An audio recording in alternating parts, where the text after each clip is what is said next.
Alrighty, let's go. Welcome back into the Skooshi Sport podcast in continuation of the NRL season team preview for 2026. We are now in the new year. No more saying next year. We are now into a new footy year. How bloody good. I am keen as we are less than 5 weeks away from the first preseason game. Must mean we're under, 9 weeks until the first Vegas games.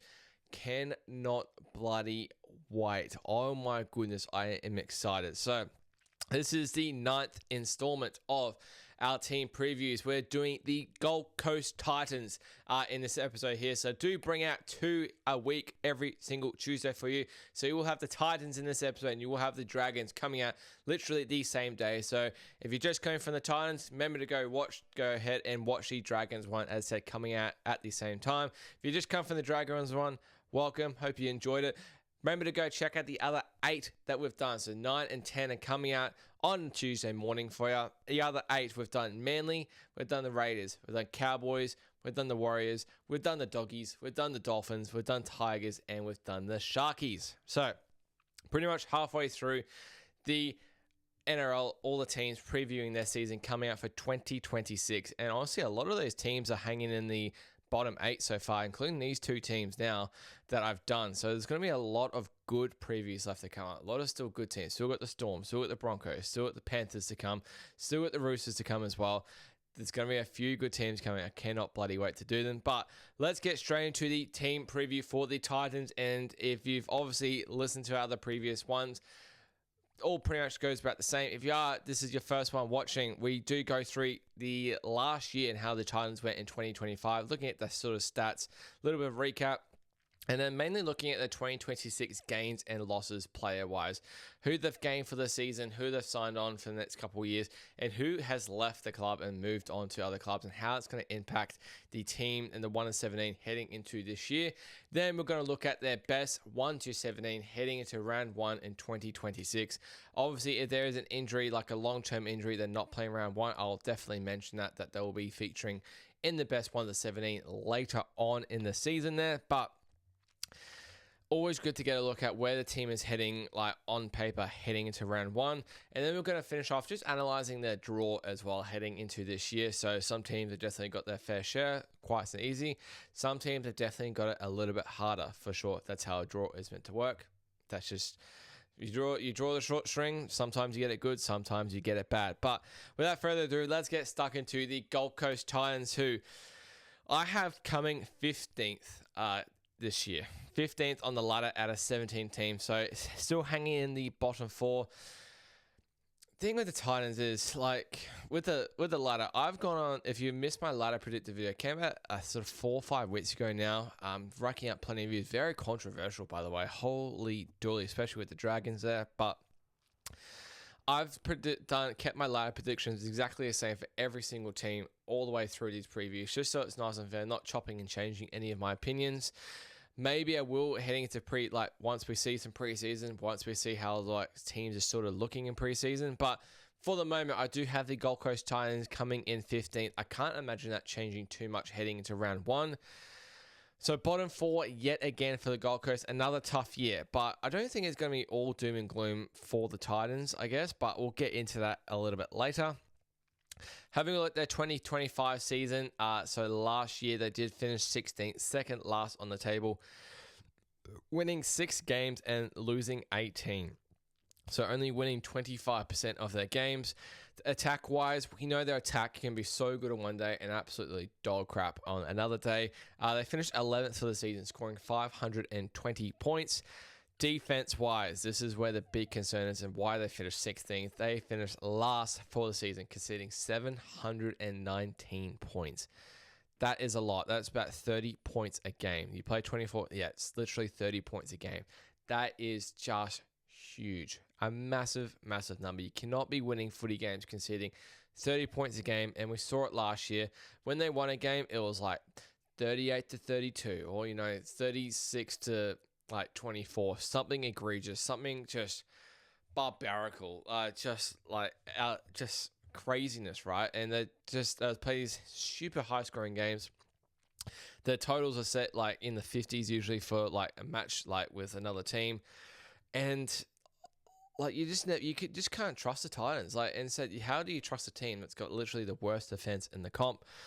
So that was a points difference of minus 199, which is massive. That's on, average nearly losing by 10 points every game. Looking at their new coach for heading into this year. Very excited about this one. Finally gets his opportunity as a head coaching role in the NRL. Josh Hannay. He's contracted 3 years until the end of 2028. Obviously, there is the rumors going on that Bellamy may join the Titans next year in 2027, which would force Josh Hannay to be an assistant once again. For me personally, I think that's just a massive kick in the dick for a guy like Hannah. He deserves his opportunity, and just because you've got this finally may have opportunity to sign a marquee coach, you're going to put the guy that you signed down. He hasn't even coached a game yet. What happens if Josh Hannah absolutely kills it for the Titans this year as coach? You just don't know. I think it's a massive kick in the dick to Josh Hannah. Being a coach part of Queensland and been involved in the NRL a very, very long time. He finally gets his opportunity as an NRL head coach. You got to give him a shot before you take this plunge as Craig Bellamy, and I just think it would be a very bad look. And I think Josh Hannay would be.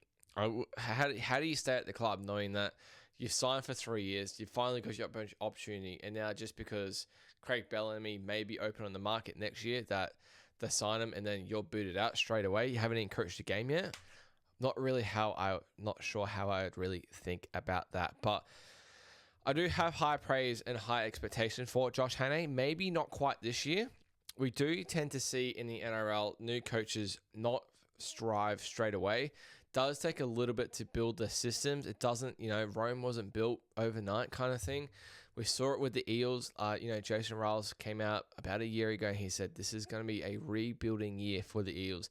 And boy, did we see it for the first half of the year. But felt like after Origin, when Moses came back, it all just really did click for the Eels. And you saw what had been happening at training and sort of the belief in the plays, and it's all starting to come together. I think we'll see a similar thing with the Titans near the end of this year. I just think most of the year is going to be a big struggle considering how talented the other teams are.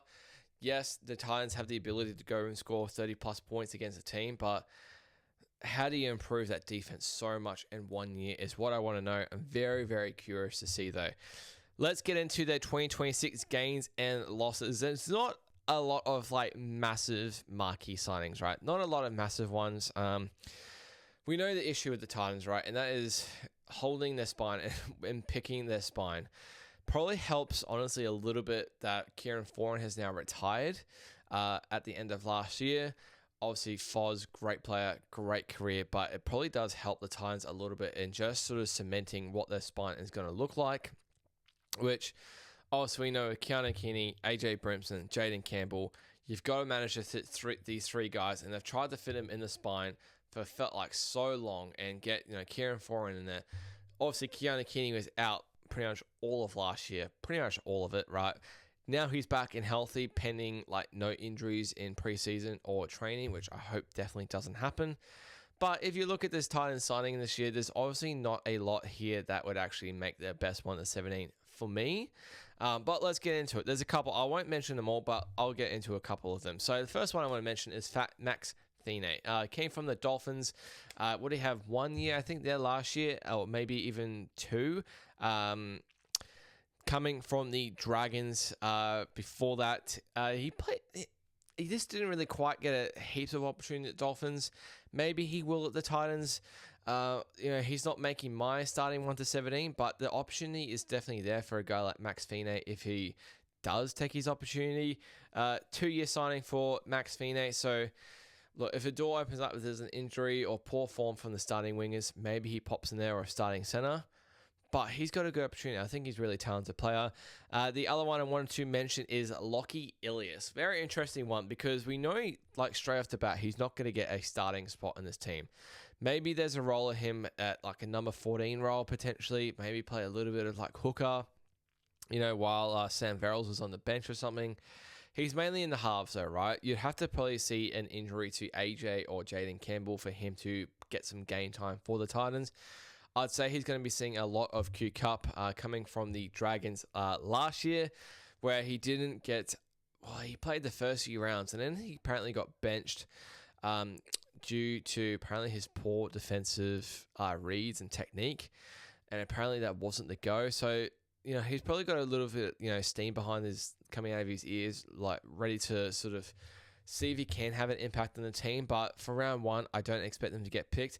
And then the other one's Curtis Moran, a guy, a little bit of a journeyman happening around the Bulldogs here and there. Curtis Moran didn't get a whole lot of game time with them, but now he's come to the Titans. Maybe he features somewhere in there later in the year, not making it the 1-17 for me to start the year. If you're looking at the best team, he should get a little bit of game time. Injuries happen all over the place. Maybe a little handy replacement. And then you got a guy like Luke Summerton as well, coming from the Titans. He's a little handy backup dummy half. If a Sam Verrills goes down, maybe a Chris Randall goes down or something, he can jump in. A little bit of injection of pace. Obviously being surrounded by the Penrith system for a few years now, so he's got plenty of talent. He's going to have good systems built, being surrounded by Ivan Cleary and Mitch Kenny, who I think is really stellar. He should be a hard worker. Would like to see Luke Summerton sort of strive in an environment like Gold Coast and really see what he's made of. If we look at their losses, look, there's a few bigger losses. Your losses are bigger than the wins, for sure, your gains. I'm going to go through the main key ones. Regan Campbell-Gillard off to the Super League for the London Broncos heading into this year. Guy was sort of in the middle there. He probably mainly had his prime of his career when he was at Parramatta. Went to the Titans, was it last year, maybe the year before. Didn't too much, did a whole lot. He used to play Origin. He was always in that Origin sort of window there. Didn't feature a lot last year. You've got Tino's brother Isaac Fa'asuamaleaui. He is off to the Super League as well for the Catalan Dragons. I would have loved to see Isaac get a bit more opportunity. I think where this team is heading, I think he's getting, aging, getting a bit more mature. I think it kind of sets a limelight for me where Tino is potentially going in the future. How long does he think maybe that, now he doesn't want to be at the Titans? I definitely have an opinion on that. When I get to Tino in the lineup there, I would have liked to see Isaac get a little bit more opportunity. I think maybe this year if he had a starting role or something in there, I think just more minutes coming off the bench even. Would have liked to see Isaac strive. I think he'll absolutely dominate Super League though. He's way too good for Super League in my opinion. The big one is, yes, he didn't play a whole lot of games last year, but David Fafita heading off to Souths. Looks like he just didn't get along with Des Hasler in the end. I'm not sure what's going on. I'm not sure if it was personal stuff, like mental issue stuff. He's off to a new club now, fresh start. He always had issues last year with injury. He's playing Q Cup, and you're thinking, what the hell is he doing in Q Cup? He's way too good for Q Cup. A guy that was literally playing Origin 2-3 years ago. A guy who's just an absolute weapon. But then he'd get off. Honestly, if he got an opportunity for the Titans and got on the field, his effort off the bench would be ghastly. It would be appalling. And you just think, mate, what's happened? I just don't understand what has happened. You were one of if the potential is still there, the ceiling is there, one of the best second rowers in the comp. You're an absolute, got so much speed, you got footwork, and your size of you is huge, right? When he was at the Broncos, when Marquis signing at the Titans for $1 million a year, and you saw it at the start, but then I don't know if he's just stopped working hard. I'm not sure what's going on. If he's fit at South, he will absolutely kill it. Absolutely dominate at South. 100%. I have no doubts about it. Just seems he didn't get, I'm not sure what was going on, but opportunities that he did get last year off the bench looked like he just did not want to be there, man. Just didn't want to be there. He had to go somewhere else to get a fresh start. Finally going down to New South Wales as well. Honestly, if he goes successful at Souths, he's probably going to be in the Origin chat once again, and it wouldn't shock me either. All right, next one. We just spoke about him. Kieran Foran has retired, so he is a loss in the halves for the Titans. I rate Foz so highly. Such a good player, even right up until the Kiwis at the end of last year. So good. Premiership winner as well. Unbelievable Kieran Foran. What a player. Played, I'm not sure how many games he played. Did he click 300? But... played for Manly, played for the Doggies, played for the Titans a little bit as well. But his kicking game was awesome for the Titans. Exactly what they needed. Going to be interesting to see how the kicking game of AJ and JC, Jaden Campbell, do for this year. Carter Gordon heading back off to rugby union. Already played games for the Wallabies again. Carter Gordon injured for pretty much most of the year for the Titans last year. Played a little bit of Q Cup, but honestly, the team was very much handled like quite a lot of talent in the backline for him to sort of get his opportunity. I think he played literally one game on debut in round 27 against the Tigers. In the centres there, does he come back in the future? I'm not quite sure. Did he come here just to potentially try and build his skill and go back?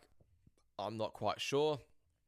Well, yeah, I'm not quite sure. Carter Gordon just didn't get any really good opportunity, I guess, with the Titans to sort of show his talent and strive. But we know the talent he's got when he plays for the Wallabies and rugby union, although in the season 2 he did not play very well. But, you know, he's not a massive loss, but he's still a loss to the Titans as a backup option there in the back line.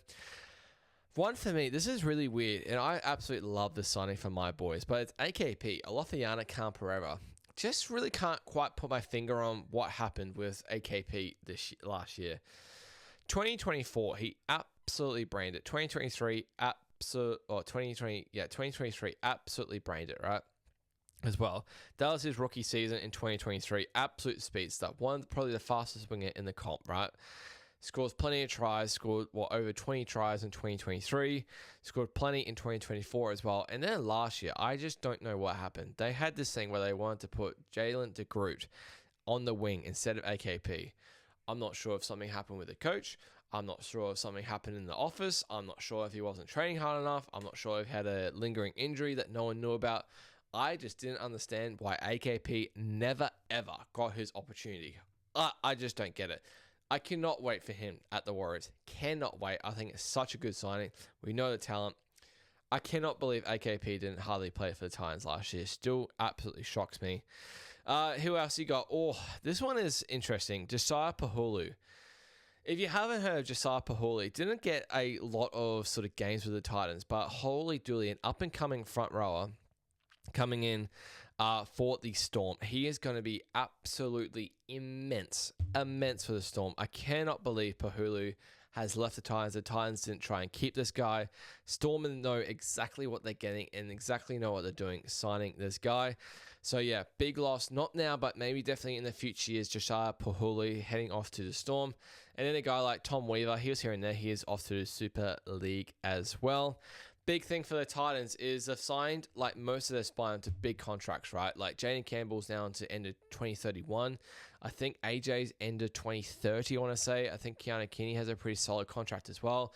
Bo Fermor end of 2029 as well. So they've got literally like their main key 4 players that they need that's locked in for quite a number of years, and they can sort of build around that, which will please Josh Hannay, right? The last thing you want to be doing is flicking like your halves around every year, switching them around.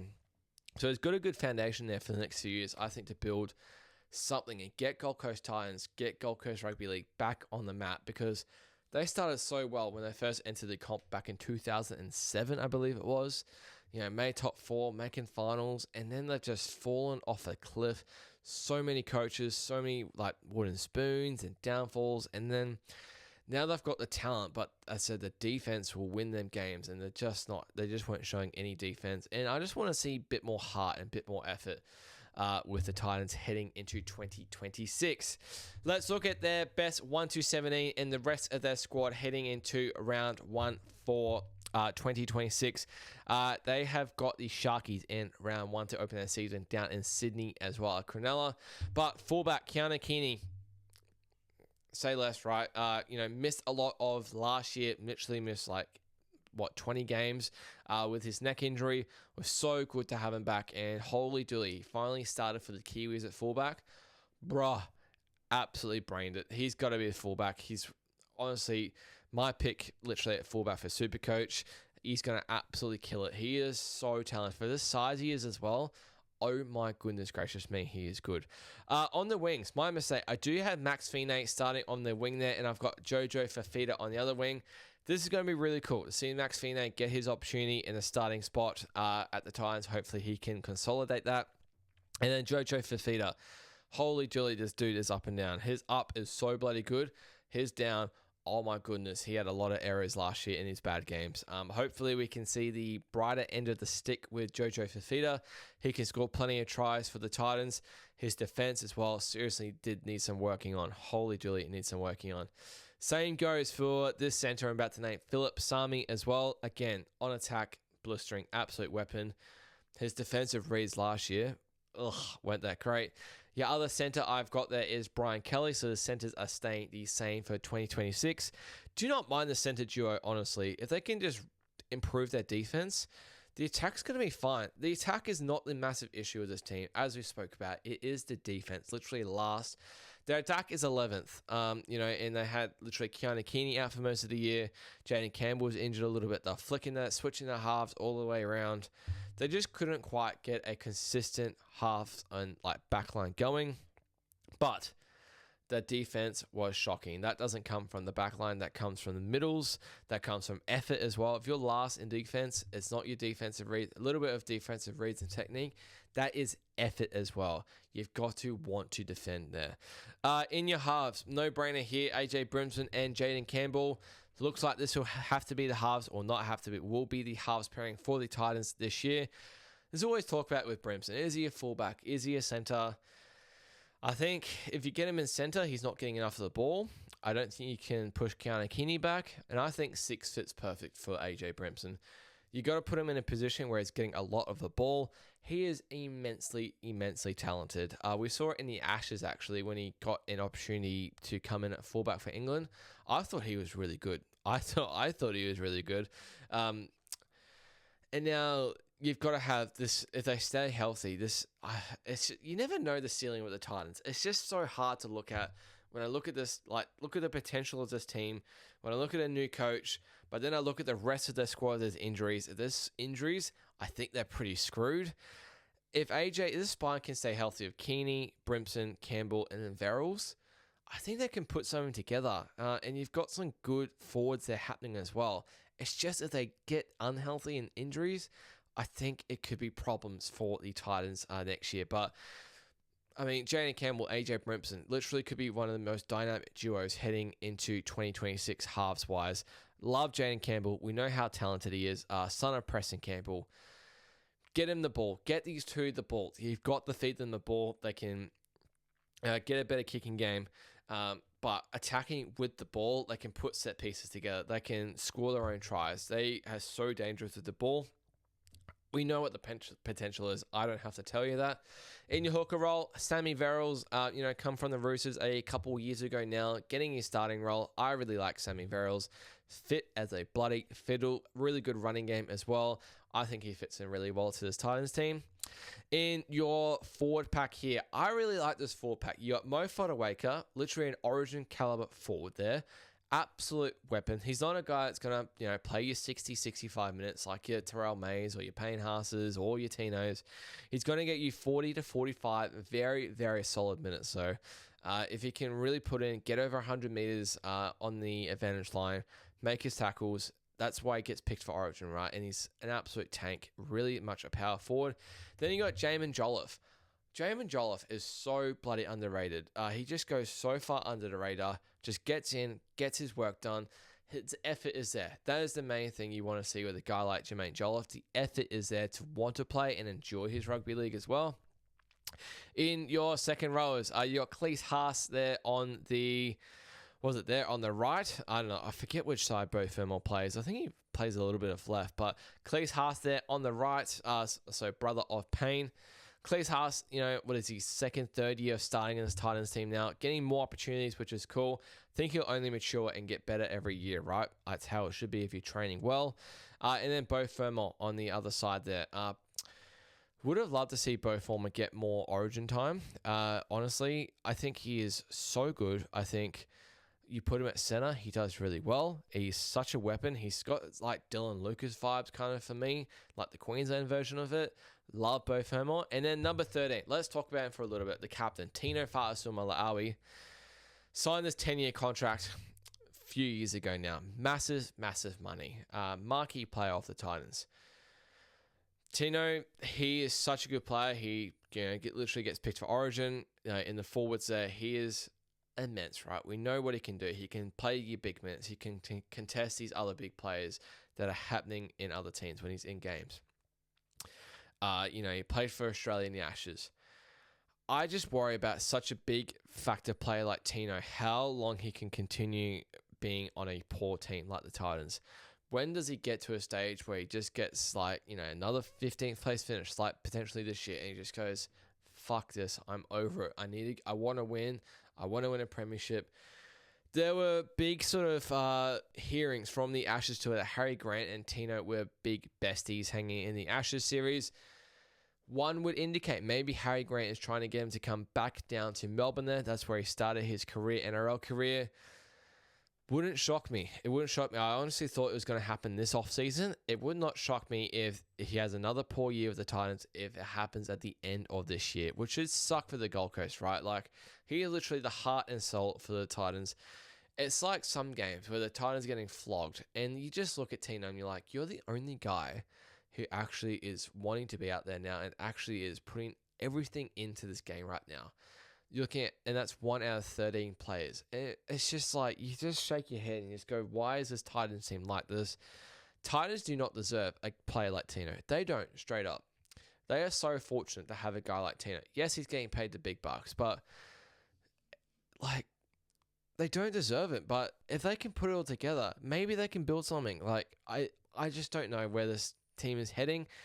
I think it may be that's why I think it'll be another struggle season. Just with a new coach. If he likes the system with Josh Hannay, maybe he stays to 2027. Maybe that's a year they make the finals. Potentially hasn't happened for quite a while now. But yeah, very interesting with Tino. I can't rate Tino highly enough, right? But I said, he deserves a better team. He deserves to make finals. We deserve to see Tino playing the big games, like your finals, like your Origins that he's played, like the Ashes series. He deserves to be playing finals there in September. Looking at the bench it's not too bad. It's okay. Got a lot of potential. Got a lot of young players happening there. You've rested your squad's not looking too bad. They've only named 25 of their 30 players, by the way. So there's definitely still like 5 players left to go that they haven't signed. I'm not sure who they'll be signing. I can confirm that later on. In your 14 role, I've gone Chris Randall there. He guy can play. He can come in. He play a little bit in the middle. He can play a little bit of lock. Play a little bit of 9 if he needs to. Just feed the fucking ball to JC and AJ and Keanu Keeney. You'll have no issue whatsoever. Chris Randall, once he comes on, plays a 9. He does not need to do anything special at all. Back your tackles, feed the ball to these other 3 guys. I think he'll be fine. Your 2 sort of replacement forwards, I've gone from Arama Howe, young guy coming through, really good talent. Hopefully he's finally getting his opportunity more off the bench now. Hopefully he can make a bit more of an impact. You got Josh Patson there, similar as well to Arama. In your 17 role, I've got the Doggies recruit Curtis Morin in there as well. Going to be a little handy player, Curtis Morin. I think, he can play a little bit of edge, he can play a little bit of lock, he can play a little bit of the middle. Maybe you can potentially, if there's an injury in the halves, maybe he can kind of stick in there. Maybe he can feed some ball at 9. Little handy replacement there for the Titans there and Curtis Morin. Let's look at the rest of their squad. Because you've got guys like your Luke Summerton there. You've got guys like Tui Simpkins, who played a little bit off the bench Titans last year. Shout out Nuff in Supercoach. You got, like I said, Lockie Ilias there. Replacement half if needed. Jalen DeGroot there. Jalen DeGroot should only be there if there is an injury to Keanu Keeney, which I hope doesn't happen. The thing is, if a winger gets injured, do you stick in a guy like Jalen DeGroot? Do you get Tony Francis in there, who's had his up and downs? Do you get a guy like Alan Fitzgibbon in there, who I would love to see him get more games? He is an absolute weapon. Not related to Craig. I would love to see Alan get more games. And then the other one in the squad there is Brock Gray, who's, a handy little replacement, I guess, in the middle there. But this is what I'm saying is, if there's an injury to some key guys in this Titans team, which if it's 3 or 4 games, maybe 5, maybe 6, I do worry about the Titans. If I've looked at the other team previews that I've done, they've got a bit of a more deep squad. I look at someone like the Warriors, and they seem to have replacements ready to go if there is injuries. Obviously, there's 5 more players to be signed for the Titans, right? It's not their full squad, but looking at what I have available to me now, I'm a bit worried. Can you trust Lockie Ellis to come and win games for you if, JC gets injured or AJ? I'm not quite sure. Can you trust Jalen DeGroot to go and win you footy games if Keanu Kenny gets injured? You know what I mean? Like, I'm not sure. Like, do you trust Tony Francis or Alan Fitzgibbon on the wing if one of these wingers gets injured? Maybe. Maybe Alan. If the forward gets injured, how are they looking? Pretty busted, I think. Like, it's one of those things. I just don't think the squad is super deep at the moment. As said, they've only got 25 of the 30 players from what I could find in their top 30 at the moment. Let's have a look at their draw. Wow, long season preview for the Titans. Probably one of the longer ones I've done. I'll analyze the draw pretty quickly. A lot of these episodes have been anywhere from 20, 25, 30 minutes. This is clicking over 30 minutes now for the Gold Coast Titans. How bloody good. Looking at their draw. So they only have to play one top 14 twice. They have a pretty handy draw, actually. One top 14 twice. That's obviously the Broncos, the Queensland Derby. That is no surprises there. From 5th to 8th, they only have to play the Warriors and the Sharkies twice. So that means they miss out on playing Panthers and the Roosters twice, which I think works out really well for them. The other teams they have to play twice in the bottom 8 are the Dolphins. So another Queensland, other two Queensland teams, so Dolphins and the Cowboys. Then you've got the Knights. Then you got the Dragons, and then you got Manly as well. So don't have to play Souths twice. They don't have to play Eels twice. I think it's a very handy draw when you look at that, honestly. I said only have to play, obviously, you got your 3 Queensland derbies. You got the Warriors, in which they won. Pretty sure they won in New Zealand last year. Obviously, they get a massive crowd in the Gold Coast for that game. Sharkies, you never know. But then you got Knights, Dragons, and Manly. Very potential winnable games. Like, they can easily win those games at home. Maybe they can win that in Sydney as well. They do have their first 3 games of the season on the road, which is a little bit tricky. That does mean they finish with their season. This last 8 games, 6 of them are at home though. So you just never know the position they're in. Maybe they can come home really strong. They do play, so the top 4 teams, so they have to only play the Raiders, Bulldogs, and Storm once. The Raiders and the Bulldogs are home as well, so they have to play the Storm on the road.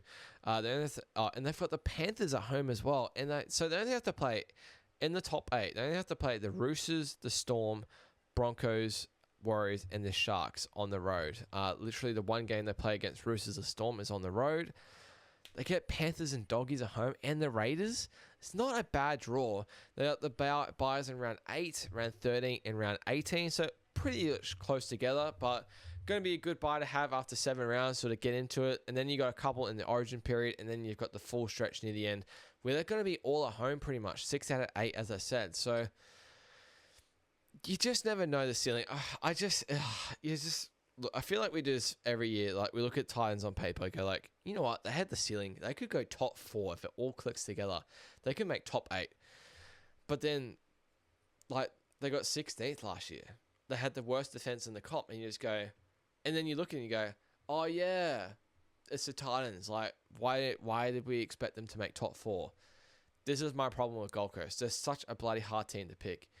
I just think with Josh Hannay, and I love Josh Hannay, I just think it will take a while for their systems to get going. I think they'll get blown out in definitely a few games early in the season. I think there's potential in that last 8 games, where there's 6 games at home, they could potentially win all those 6 games at home. And I think you'll actually start to see a bit of hopefully an identity with the Titans, which would be good to see. They need more crowd. They need more fans there. They need more passion. They need more people looking at the Titans and going, okay, maybe there's something building there. At the moment, majority of NRL fans look at the Titans and just go, meh, not a big club. Nothing happening there. Not too dangerous. Crap defense kind of thing. It's not the mantra that Gold Coast should have, in my opinion. It's not why we brought them into the comp nearly 20 years ago. But as I said, that will do it for the Titans season preview for 2026. Looked at their 2025 recap, their gains and losses for the year going into this year. Looking at their best 1 to 17 on paper and the rest of their squad is their cop injuries, which I am a little bit worried about. Then going through their draw, which I would probably rate. I didn't actually have it in my top 4 when I did the draw video like a month ago. It would be definitely up there looking at it now. Don't have to play too many top 4 teams twice, and they got a lot of the better teams, dangerous teams, actually at home, which favors them. And they come home strong. 6 of the last 8 are home games too. So that will do it for this episode of the Skooshi Sport podcast, previewing the Titan season of 2026.